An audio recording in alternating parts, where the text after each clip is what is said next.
ಬೇಕು ಎಂದ ವಿಷಯವೇ ಮರೆತೆ ಹೋಯ್ತಲ್ಲ ಏ ಬ್ರೋ, ಇಂಥ ಹೋಟ್ಲ್ ಬಂದ್ಬಿಟ್ಟು ಏನು ಬ್ರೋ ಕೈಯಲ್ಲಿ ತಿಂತ ಇದೆಯಾ? ಬ್ರೋ, ನನ್ಗೆ ಹಿಂಗೆ ತಿಂದ್ರೇ ಚಂದ. ನೀನು ತಿನ್ನು.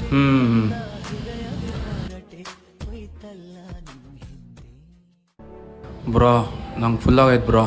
ವಾಶ್ರೂಮ್ಗೆ ಹೋಗ್ಬಿಟ್ಟು ಮೌತ್ ಫ್ರೆಶ್ ಮಾಡ್ಕೊಂಬ. ಏ ಬ್ರೋ, ಕುತ್ಕೋ ಬ್ರೋ, ನನ್ನ ಕಂಪ್ನಿ ಕೊಡೋಗ್ಲಿ. ಬೇಗ ತಿನ್ನು ಮತ್ತೆ.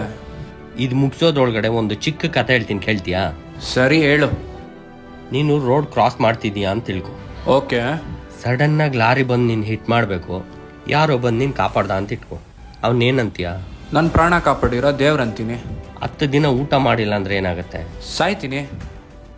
ಒಂದು ಸಲ ನೀನು ಪ್ರಾಣ ಉಳಿಸ್ದೋನ ನೀನು ದೇವರು ಅಂತ ಕನ್ಸಿಡರ್ ಮಾಡೋದಾದ್ರೆ, ನೀನು ಸಾಯೋವರೆಗೂ ಬದುಕಿಸೋ ಈ ಅನ್ನನ ದೇವರು ಅಂತ ಯಾಕೆ ಕನ್ಸಿಡರ್ ಮಾಡಲ್ಲ?